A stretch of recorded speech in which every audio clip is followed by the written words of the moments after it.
Our campaign, Breathe Easy, was made to help prevent vaping. 2.13 million students vape as of 2023, according to CDC.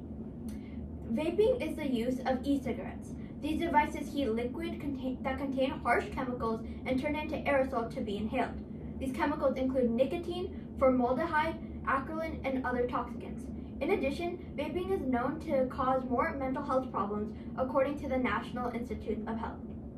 Vaping is a widespread issue and is becoming more and more common.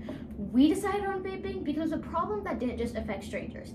It affected our own peers. Watching people we know suffering from a nicotine addiction was our motivation to do something about it.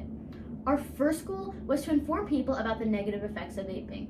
This is our main goal because many people who vape don't truly know the negative effects that nicotine has on the body and mind. Our second goal was to help teenagers with a nicotine addiction, and our third and final goal was to get the community involved in our campaign. We achieved our goals through our various projects. Our first project was making and distributing flyers. We made 2 different posters with different information about vaping. We hung them up in our school, a library near us, and we posted them on our social media. One of our flyers had a QR code that had a link to a survey, and it asked general questions about vaping. Our next project was a virtual meeting on Zoom. People were informed about this meeting on our flyers, social media, and we just told anyone who expressed interest in the meeting about it. We had 23 people join the Zoom meeting. The Zoom meeting discussed the dangers of vaping, prevention, ways to quit, and frequently asked questions. We had a Q&A session at the very end. Our third project was making bracelets that had slogans such as quit vaping and don't vape. We made 75 bracelets and handed them out, as well as a little note card with numbers for helplines for anyone who needed to reach out. We also designed a website with the goal of reaching out to a wider audience in mind. Our website provides brief but information-packed details on why people, especially teens, tend to vape as a summary of the dangerous impact it has, as well as scientifically proven statistics. Even with all our projects, we still felt that something was missing. That something turned out to be an insider's view on this whole issue. We had a whole lot of information on how teens, parents, and the community in general feel about teens vaping, but barely any information on the opposite perspective, someone who makes a living by selling vapes.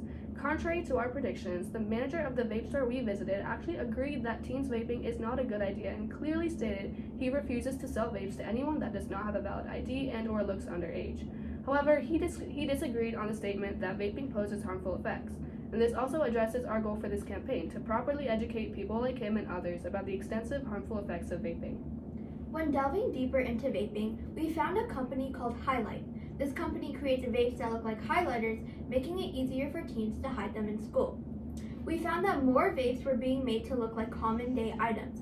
This is why we decided to do social experiments where we asked people around our community to identify the vape. Our 7th project utilized Instagram. We showcased our work and got 21 followers, and made reels that collectively gained 700 views. Our content featured OLHS students and community members that were wearing our bracelets, event highlights, and insightful interviews with Vape Stars employees and OLHS students, fostering engagement and awareness. Our 8th project, the Breathe Easy podcast on Spotify, addressed vaping's impact on teens in 4 episodes, covering mental health effects, reasons for vaping, quitting challenges, prevention strategies, and offering valuable insights and guidance, accumulating 50 plays and 16 followers and 1,100 impressions. We partnered with our local library to help spread our flyers and posters. We also partnered with our school and specifically our HOSA team. Through this, we were able to get our campaign to a larger audience. We also reached out to Truth Initiative and the American Lung Association. We want to continue to spread awareness about the consequences of vaping in the future. To us, this is no longer than just a project. This is a mission we plan to continue.